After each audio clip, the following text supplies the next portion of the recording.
En tout cas, à vous lire Youssef Sédik, on apprend beaucoup de choses. On apprend beaucoup de choses dans l'histoire des religions, on apprend beaucoup de choses sur le texte du Coran. Et je voudrais qu'on parte du début, parce que, hélas, nous, occidentaux, nous sommes assez ignares de votre culture, de votre civilisation, de votre religion, qui a été obscurcie pendant des siècles par des manipulations sur le texte même du Coran.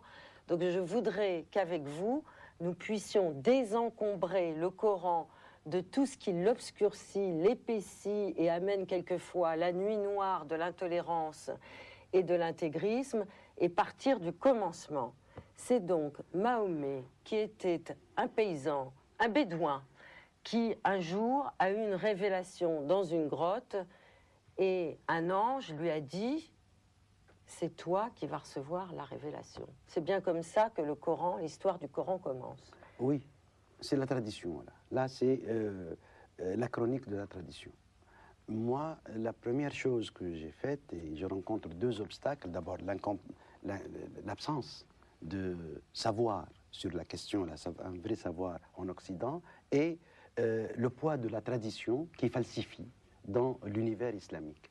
La tradition a tout à fait escamoté les vraies origines du Coran. À mon avis, tout le monde, vous avez raison, pense que c'est comme ça qu'est venue la révélation au personnage de Mahomet, qui n'était pas bédouin, comme dit la tradition.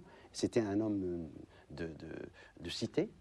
Il descendait d'un homme Qusay, qui ressemblait beaucoup à Thésée, qui a donné à la ville de la Mecque un aspect qui ressemble beaucoup à ce que disent les Athéniens de la constitution de la ville d'Athènes. Il l'a doté d'un aréopage, il l'a doté d'une boulée, c'est-à-dire d'un lieu où l'on se réunit, etc., etc. Et tout ça, c'est dans la tradition le reconnaît. Et après, à un certain moment, on dit que c'est un illettré, un homme qui n'a jamais su lire, etc., etc. Tout cela, à mon avis, est faux. Et le bon témoin, c'est le Coran. Le Coran ne parle pas de la grotte où il a reçu Gabriel, lui a dit c'est toi qui... Ça n'existe pas. Le Coran dit que c'est en plein air, devant un jugibier, que Mahomet a reçu une inspiration.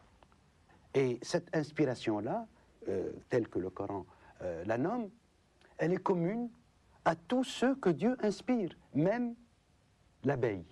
Dieu dit le même mot, utilise le même mot pour dire nous avons inspiré le miel à l'abeille, le même mot pour dire nous avons inspiré le Coran à Mahomet. Donc pour moi, que Mahomet soit inspiré, tout comme Jésus, tout comme les prophètes, cela ne le soustrait absolument pas à l'humanité, à ce caractère humain qui fait que Shakespeare aussi est inspiré, que Racine aussi est inspiré. Dans ce cas-là, on résout d'une manière définitive cette question de l'extraordinarité, du caractère miraculeux de l'inspiration, et on s'occupe de quelque chose de plus important. Qu'est-ce qu'elle nous dit, cette inspiration livrée, transmise par Mahomet? Qu'est-ce qu'elle nous dit? En quoi elle nous engage? À quoi elle nous appelle? Au lieu de dire d'où elle provient, Dieu l'a jetée sur Mahomet qui était illettré, etc. À mon avis, tout cela est inutile. Il faudrait voir que ce texte-là a été victime d'une immense injustice, d'abord par les siens, et, à plus forte raison, par ceux que les siens sont venus déranger chez eux, par la conquête ou par l'installation. Ali Badou, est-ce que vous avez ressenti la même émotion que moi à lire la nouvelle traduction du Coran de Youssef Sédik, qui effectivement est très poétique, très sensuelle, très universelle? Effectivement, parce que vous avez entrepris de retraduire le Coran. Les traductions en français du Coran, elles existent, il y en a de très belles. Oui. Pourquoi avoir décidé de reprendre ce chantier depuis le début? Je vais donner tout simplement un exemple. Il y a un très grand traducteur, Jacques Berg, français, qui a donné aux études islamiques toute sa vie, et il est digne de tout éloge et de tout hommage. Il y a un début de sourate dans le Coran où il dit, Dieu dit, c'est lui, L majuscule, Dieu, c'est lui qui vous a créé d'une seule âme, dont il a créé, moi je traduis, son père, P-A-I-R. Parce qu'il n'y a rien encore comme civilité, alors que Berg, tout le monde, dit il en a créé son épouse. ce qui est une absolue aberration. Mais Berck a une excuse, c'est que la tradition dit la même chose. Dit Dieu, avant tout, il a créé une âme masculine, et d'elle, il a créé une âme féminine qui serait l'épouse. Déjà, l'épouse au sens contractuel du terme, ce qui est une aberration. Ce verset-là signifie que une égalité absolue, qu'il y a eu une séparation d'une âme unique en deux âmes, on ne sait pas encore si l'une est masculine, l'autre est féminine.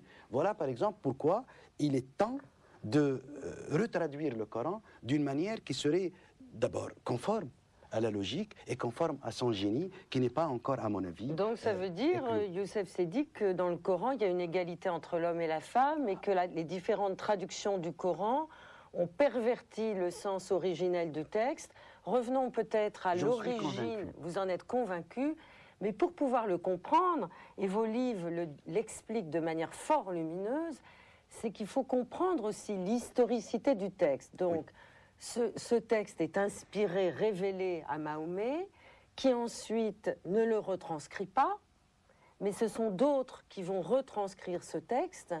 Ce caractère de révélation qui lui est donné va permettre aux différentes transcriptions de ce texte du Coran d'être complètement, aux mots, manipulées. Si l'institution islamique, en général, cosmique, planétaire, arrive à résoudre le problème que vous venez de souligner, je crois que l'islam connaîtra une évolution extraordinaire dans le bon sens. Parce que voilà un texte dont on ne connaît rien de la manière dont il a été révélé. On ne sait pas, en ce jeudi 618, par exemple, quand le prophète a reçu une révélation, est-ce qu'il a reçu 15 lignes ou 12 lignes? On ne sait plus rien. Nous savons tout simplement que c'est des fragments. On sait que il y a des ponctuations qu'on devine à peine. Mais cette chance de deviner à peine certaines ponctuations a été complètement estompée avec le troisième calife, c'est-à-dire 23 ans après la mort du prophète, à peu près. Oui, parce que vous racontez, et ça c'est absolument insensé dans vos livres, que la manière dont les révélations de Mahomet ont été transcrites, ça s'est fait de manière très bricolée, c'est-à-dire ça s'est fait sur des feuilles de palmier, ça s'est fait sur des peaux de chèvre, on en a retrouvé sous le lit d'une des épouses de Mahomet, enfin...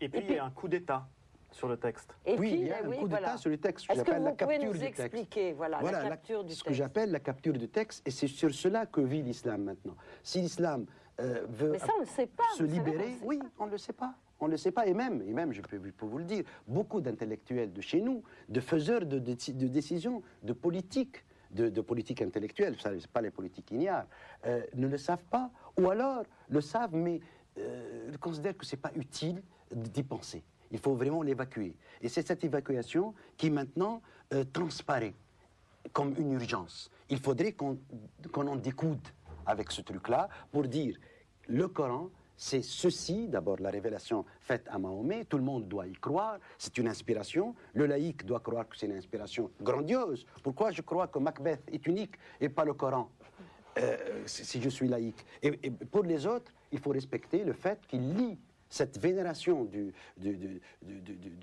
révélé à leur culte, à leur rite. C'est tout à fait normal, un bouddhiste, un chrétien doit avoir son culte lié à sa foi. Mais si on ne résout pas la question historique du Coran, ce qui a été tenté... Alors c'est quoi le Coran? Voilà, le Coran c'est d'abord une recherche de ponctuation. Où est-ce que s'arrête le texte? Deuxièmement, quels sont les textes qui sont appelés à évoluer avec le temps? Parce que... Il y a un texte originel, et puis ensuite il y a des traductions. Il y a une partie, et ça, tous ceux qui sont intelligents, et j'en appelle aux musulmans aussi, doivent le comprendre. Voilà, je m'adresse à un islamiste, intégriste. Il y a des versets qui gèrent l'esclavage dans le Coran. Est-ce qu'il y a un seul islamiste qui dit que ces versets-là sont encore valables? Ou on doit encore les faire fonctionner? Non. Puisqu'il y a un type de verset, comme celui de l'esclavage, qui est devenu caduc, qu'est-ce qui empêche que tous les autres, sur la législation, sur la femme, sur la polygamie, le soient? Qu'est-ce qui empêche alors, Youssef Sédik? Parce que chacun fait son tri. Chacun dit fait son son marché dans le Coran. Ouais. Non, il faudrait être honnête quand on est musulman et dire s'il y a un seul verset déclaré caduc de la parole de Dieu, parce que son temps a été dépassé, c'est que tous les autres peuvent l'être. Il n'y a rien qui empêche, par exemple... Qui décide? Ce qui décide, c'est... C'est les imams? Non. Voilà, vous posez une question extraordinairement importante. À mon avis, tout le malheur de l'islam, c'est qu'à un certain moment, l'imam a dévancé le savant. L'imam est devenu plus important que le savant. Il faudrait restituer la priorité, c'est le savant qui doit être... L'imam n'est rien. L'imam, c'est tout simplement un personnage protocolaire, un personnage de théâtre. Il doit diriger la prière parce que ceux qui sont derrière lui ne sont pas aptes à réciter le Coran correctement. C'est uniquement sa seule fonction. Et dans toute la tradition islamique, dans le Coran, l'imam est un personnage révocable à chaque prière. Je peux le révoquer parce que je l'ai vu entre deux prières en train de cracher par terre, en train de maltraiter un enfant. Je dis, la prochaine prière, il ne sera pas digne de diriger la prière avec moi. Et donc, je le révoque et je nomme quelqu'un d'autre. Il n'y a rien de plus démocratique que l'institution de l'imama. Elle est révocable à chaque prière de la journée. Donc, c'est le savant qui donne les directives du sermon de vendredi, qui est toujours lié à l'actualité, ce qui est très bon, lié à l'actualité, lié à ce qui se passe, aux guerres qui se passent, etc. C'est lui qui doit dire où le Coran juge que la guerre d'Irak est une guerre juste ou injuste, ou telle conquête est bonne ou pas bonne. Et il faut que l'islam d'Europe le comprenne ce point, c'est que l'imam a devancé d'une manière usurpante le savant. Et il interdit vos bandes dessinées, l'imam. L'imam et le mufti interdit la bande dessinée. D'autant plus qu'une des trahisons de l'islam premier, l'islam qui doit être celui... Est-ce que vous appelez l'islam premier? Quel est le texte originel du Coran? C'est celui-ci, celui que vous avez traduit. Ça, c'est le texte originel. Il y a un vrai texte, il y a des faux textes, il y a des exégèses qui sont il y a un seul texte. Il y a un seul texte dont il faut trouver le point d'articulation et de ponctuation. C'est celui-là que vous avez retraduit, donc. J'en ai retraduit une partie. Il reste une partie de la législation qui pose beaucoup de problèmes, une partie du récit coranique. Parce que c'est très beau. Le récit coranique doit être aussi traduit. Mais là, j'ai traduit l'ossature philosophique du Coran. Oui, mais c'est très beau. Oui. Il y a un éloge de la femme, il y a un éloge de l'égalité entre hommes et femmes, il y a une approche constante de la vérité et de la considération de l'autre. Tout à fait. Et ce n'est pas forcément ce qu'on entend quand il est confisqué par d'autres au profit de pouvoirs politiques. Voilà, à mon avis, la première trahison de l'islam, du Coran, c'est d'avoir institué un cléricat, un système de scribes, un système de clercs, alors qu'une des idées forces de l'islam, c'est qu'il n'y a pas d'église, il n'y a pas de clercs. Nous vivons un risque, tout ce qu'il y a de plus heideggerien, tout ce qu'il y a de plus existentialiste, un risque unique avec Dieu. Il n'y a pas de suprême onction. La mort, on est seul pour la mort, on est seul pour charger tout. Il n'y a absolument pas du tout d'église, d'intermédiaire entre Dieu et l'homme. L'homme est seul envers Dieu. C'est ce que mon père a compris. Il nous dit que le salut, ça existe, que le paradis, ça existe, que l'âme damnée est une âme qui sera malheureuse éternellement. Il nous le dit avec beaucoup de force et beaucoup de tragique. Mais jamais il m'a imposé de prier ou de jeûner. Jamais. Dieu n'interdit pas dans le Coran. On interdit, parce que chacun... Et l'homme est au centre du Coran. Voilà, il est au centre du Coran, il est seul à l'égard de Dieu, et Dieu, et un mystique comme Jalaluddin Rumi l'a montré, Dieu peut, à la dernière seconde, provoquer le salut de quelqu'un et lui éviter la damnation. C'est très labittien d'ailleurs, c'est aussi, la damnation, c'est quelque chose qui n'est pas dans le temps, et la béatitude, c'est quelque chose la grâce est quelque chose qui n'est pas dans le temps. Elle ne nous appartient pas. On vit, on est dans le risque, et peut-être que la grâce vient, peut-être qu'elle vient comme un miracle, comme un instant hors du temps. Mais comment vous allez faire pour réintégrer la législation alors? Ou c'est un autre Dieu? Ou c'est une autre violence? Alors la législation... C'est une dureté immense entre les hommes?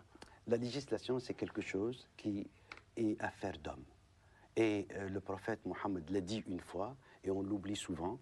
Un jour, il a appelé les siens pour une réunion religieuse, ou pour leur parler du Coran, ou d'une dernière révélation, et ses compagnons sont venus. Ils ont fait la réunion, et ils ont oublié, ce jour-là, ils n'ont pas eu le temps de féconder les palmiers. L'année d'après, il n'y a pas eu de récolte. Et le prophète s'en est offusqué. Pourquoi? Qu'est-ce que vous avez fait? Ils lui ont dit, ah, vous vous rappelez, l'année dernière, vous nous avez appelés à une réunion, on a cru que vous étiez inspiré par Dieu, on n'a pas pu s'empêcher. Mais nous avions un travail à faire, et il les a condamnés, leur disant, vous êtes beaucoup plus savants en ce qui concerne vos affaires ici-bas que moi, et vous devez absolument me contredire quand il s'agit de vos affaires. Oui, Et donc moi- ça c'est très important ce que vous venez de dire, parce que c'est la notion de vérité. Voilà. Est-ce que la vérité, c'est celle du Coran? La vérité de la cité, de la gestion de la cité, de la gestion des hommes, elle n'existe nulle part dans une inspiration. Elle existe là où l'intérêt de l'humanité, où l'éthique apprise par le Coran, transmise par le Coran, à peu près les 10 commandements améliorés. C'est uniquement les commandements qui existent et qui sont des commandements éternels. Le Coran, dans la sourate 17, a réécrit d'une manière beaucoup plus pathétique, à mon avis, beaucoup moins télégraphique que les 10 commandements apportés par Moïse du décalogue. Il a réécrit les 10 commandements, et c'est cela, l'éthique, qu'une religion peut gérer, peut transmettre et peut cautionner. Pour le reste, la cité doit être gérée elle-même. Et je vous rappelle une chose. Donc c'est un texte humaniste. Absolument, sous le contrôle des arabisants qui m'écoutent et qui sont là, dès qu'il y a eu le premier califat, c'est-à-dire la première succession du pouvoir terrestre après Mahomet, c'est Abou Bakr, le premier calife, quand il a fait son discours d'investiture. Il a dit ceci, nous l'apprenons par cœur dans les écoles. Hein. Il a dit, croyez-vous que je vais faire avec vous comme Mahomet? Eh bien non. Eh bien je ne la prendrai pas. Je ne prendrai pas ce poste. Parce que Mahomet avait un ange qui le guidait. Moi, j'ai un démon qui peut me tromper. Si je me trompe, désobéissez-moi. Si je dis la vérité ou je fais ce qui vous paraît vrai, aidez-moi. C'est le discours en 3 mots du premier successeur d'Abou Bakr qui a nié être inspiré par Dieu. Et à partir de ce moment-là, dit-il, l'inspiration de Dieu est finie. Mahomet est le dernier des prophètes et vous êtes livrés à vous-même. C'est la gestion de la cité dans ses apparences, dans ses lois, on peut se tromper, qui est, à partir de maintenant, valable. Tous ceux qui m'écoutent maintenant parmi les musulmans se rappellent de ce discours d'investiture d'Abou Bakr qui ouvre le lieu de la laïcité. Le premier mot du Coran, Youssef Sédik, c'est une injonction, c'est « lis ». Oui. Vous écrivez justement « Nous n'avons jamais lu le Coran ». Qu'est-ce que c'est? On n'a fait que le réciter, l'apprendre par cœur. On n'a pas été capable de faire ce travail que vous faites avec les sciences sociales, avec l'apport de la philosophie, pour essayer de voir ce qu'il y a derrière, d'où ce texte vient? C'est très important cette question-là, et c'est l'occasion de dire aussi quelque chose qui ne surprendra pas le musulman, mais qu'il a oublié. Lire dans la bouche, si j'ose m'exprimer ainsi, du révélateur, de celui qui a révélé, de Dieu, ce n'est pas adressé à Mahomet. C'est adressé à nous tous. C'est un transmetteur. C'est un transmetteur. Il lui a dit lis, il lui a dit moi je ne sais pas lire, etc., d'après les traditions. Moi je crois qu'il ne lui a pas dit ça. Il lui a répondu que veux-tu que je lise? Que veux-tu que nous lisions? Et il lui a répondu lis au nom de ton maître, lis le monde, lis ce monde que je livre. Et à partir de quelque chose de si lourd, dans une société qui était encore primitive, la société mécoise et médinoise à l'époque, la dynastie omeyyade, qui a construit un empire à Damas, a tout simplement mis en couveuse, mais en congélation, le Coran pendant un siècle. Pendant un siècle, on ne faisait que le transcrire sur des supports, et puis c'est tout. On ne l'a jamais lu. Et la tradition est venue, on l'a lu d'une manière qui conserve cette capture, qui conserve cette congélation. Et j'ose dire, et je n'en démords pas, que jusqu'à maintenant, depuis 1 millénaire et demi, on vit sur cette congélation. Il faut libérer le texte, il faut le considérer comme s'il venait d'arriver. Qu'est-ce qu'il veut nous dire maintenant avec nos outils, avec les linguistes, avec les Einstein, les Todorov, les Saussure, qui sont des humains, que Dieu a créés, qui ne sont pas extraterrestres, qui seraient certainement mis en contribution si Mahomet était là et si il voulait comprendre quelque chose sur la phrase, la construction de la phrase, l'invocation, l'évocation, l'appel, la métaphore, le synecdoque, etc. Tout cela, libérons le texte pour le lire de cette manière-là. Il faut absolument apprendre à le lire comme perdre un millénaire et demi dans une histoire de 3 milliards d'années, ce n'est rien. On peut perdre un millénaire et demi pour s'ouvrir à un islam réinventé selon une modernité qui donne le bonheur à 1,5 milliard de bons hommes. C'est un texte fragmentaire que vous nous livrez, tel qu'il a été d'ailleurs révélé à Mahomet.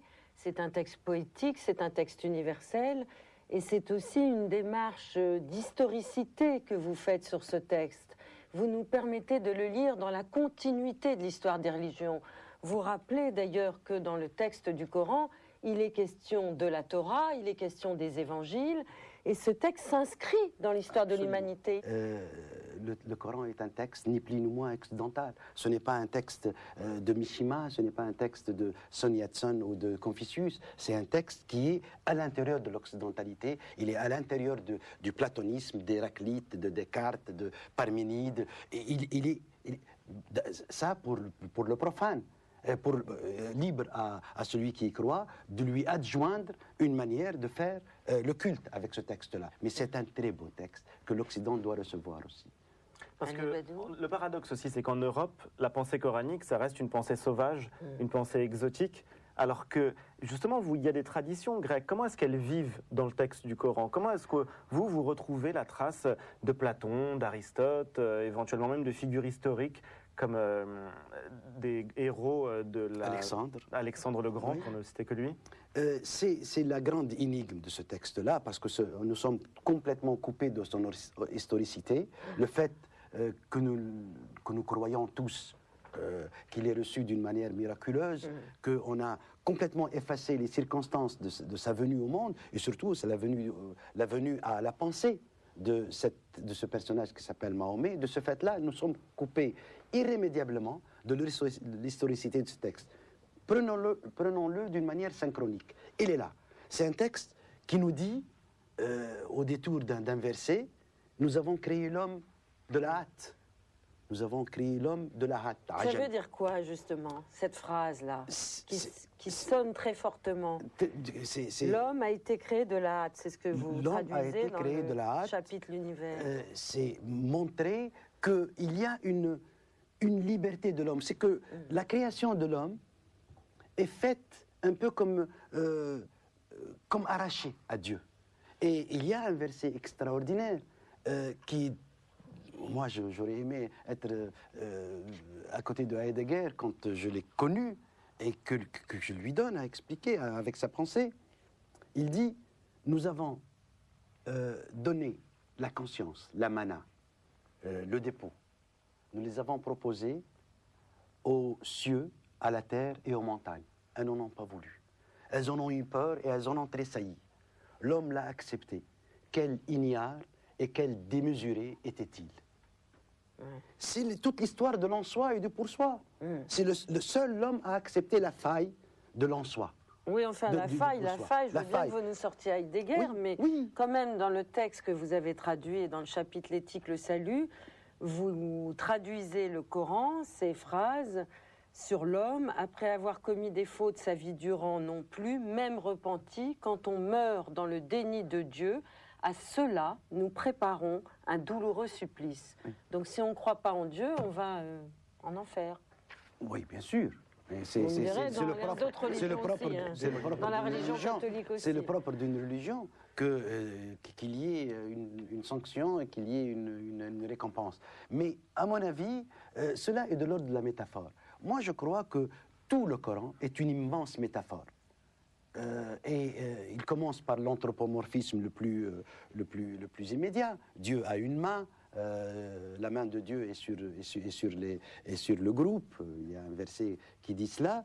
Et il va jusqu'à dire, il n'y a rien qui lui ressemble. Il y a une indicibilité de Dieu que seul le savant connaît. Et dans l'indicibilité de Dieu, dans le caractère ineffable de Dieu, l'homme doit s'occuper de son ici-bas, comme a dit un hadith, comme s'il vivait éternellement, et doit s'occuper de son au-delà comme s'il mourait demain.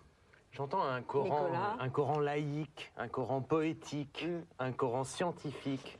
Vous dites le Coran est une métaphore. D'autres parties du Coran ne sont absolument pas métaphoriques. Et je vous repose la question de la charia, par exemple, de ces châtiments extrêmement violents. Là, on n'est pas dans la métaphore. C'est pas encore dans vos traductions non plus. Alors, qu'est-ce qu'on fait de cet aspect-là du Coran, qui est tout sauf un texte poétique? On la voit fonctionner encore dans certains pays, la charia. Oui, la sanction. Écoutez, il ne faut pas faire supporter au Coran ce qu'on a oublié de faire supporter à des textes avant lui. L'Ancien Testament, par exemple. L'Ancien Testament, ou on les prend tous dans la même logique de votre question, ou on les innocente tous. Vous savez, le livre de Josué n'est pas gai. Vous savez, la lapidation est d'abord un texte biblique, d'abord une législation biblique. Toutes les sanctions sont déjà dans la Bible, sauf pour la main du voleur. La main du voleur, c'était une tradition dans la presqu'île arabique, où le Coran l'a limité. Parce qu'avant, on coupait en diagonale les pieds et les mains.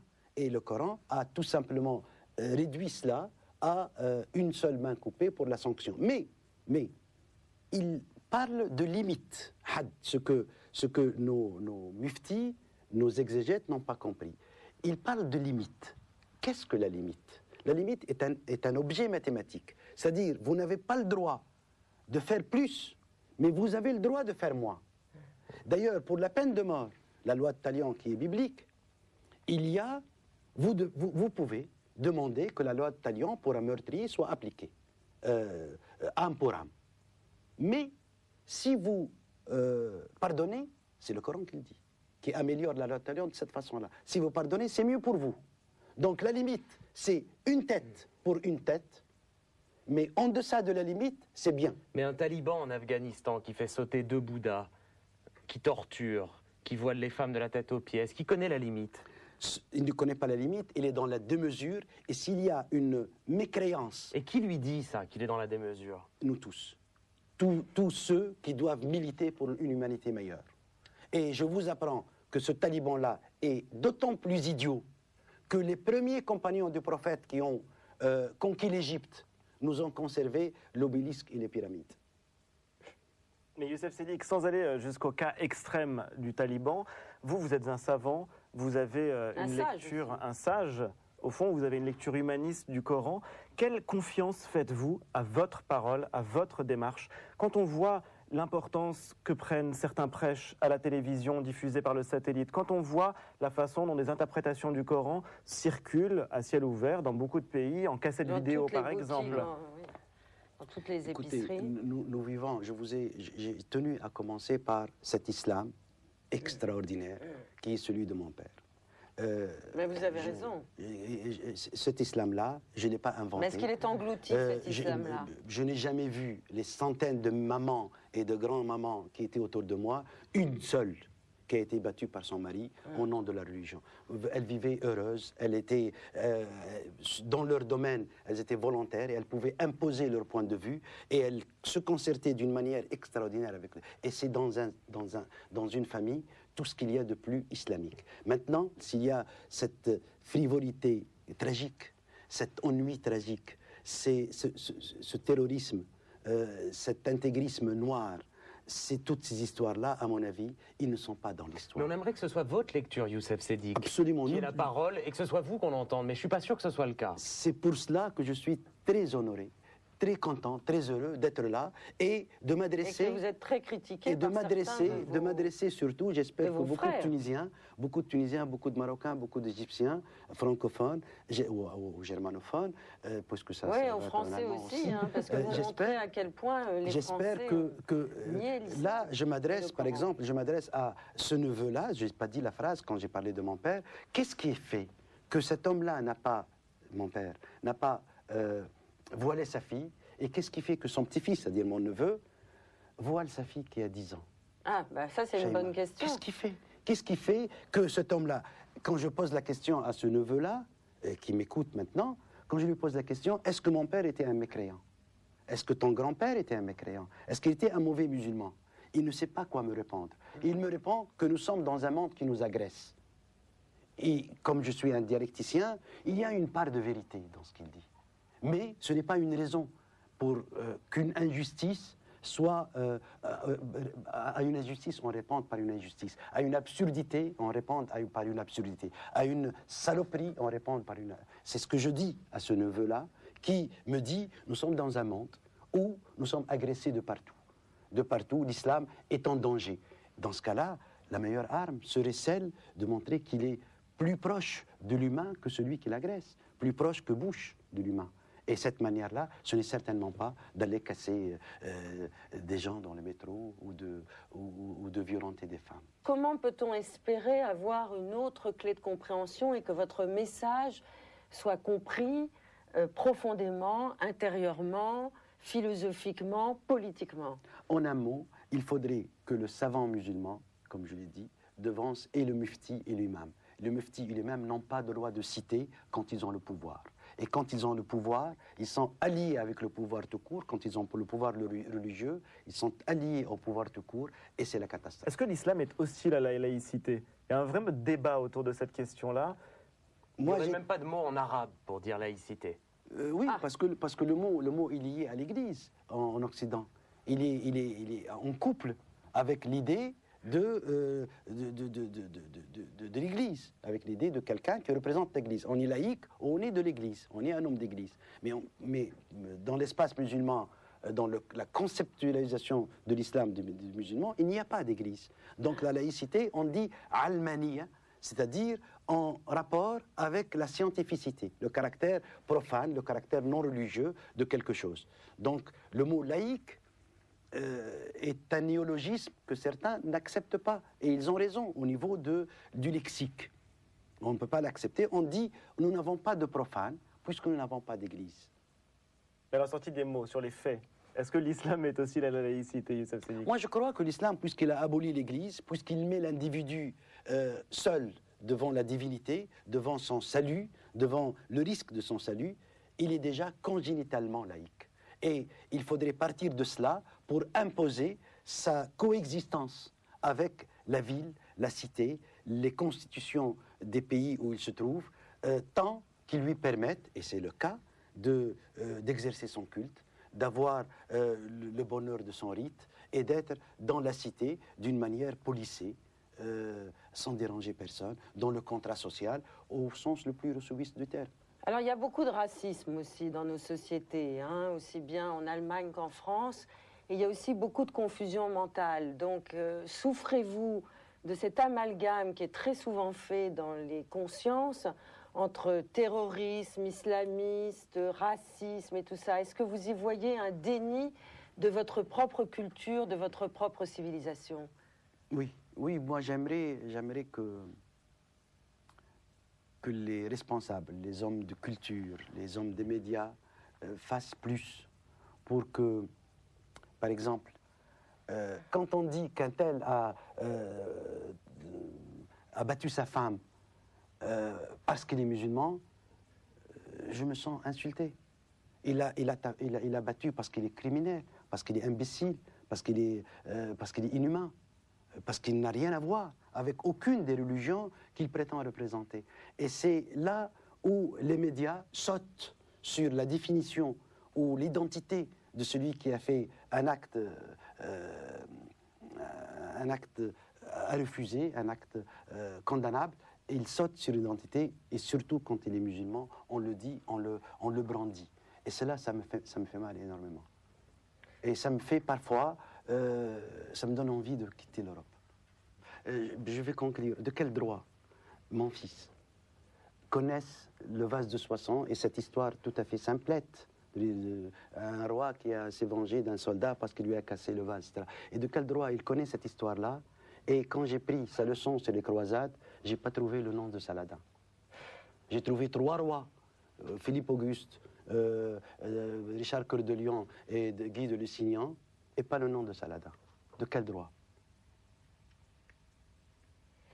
Merci infiniment, Youssef Sedik. J'espère que nous n'avons pas trahi votre confiance. Non, merci pas du infiniment d'avoir accepté, en tout cas, de participer Merci. à ce permis de penser. Et j'encourage tous les téléspectateurs à lire « Nous n'avons jamais lu le Coran » et ensuite à découvrir votre traduction du Coran qui est sortie aux éditions de l'Aube. Et puis je rappelle aussi, vous n'êtes pas toujours d'accord avec ce grand islamologue, mais je crois que ces textes sont fondamentaux. Jacques Berck, L'islam au temps du monde. Jacques Berck, Quel islam? Et puis votre Coran en bande dessinée. Merci infiniment, Youssef. Merci beaucoup. Youssef le Sage. Merci.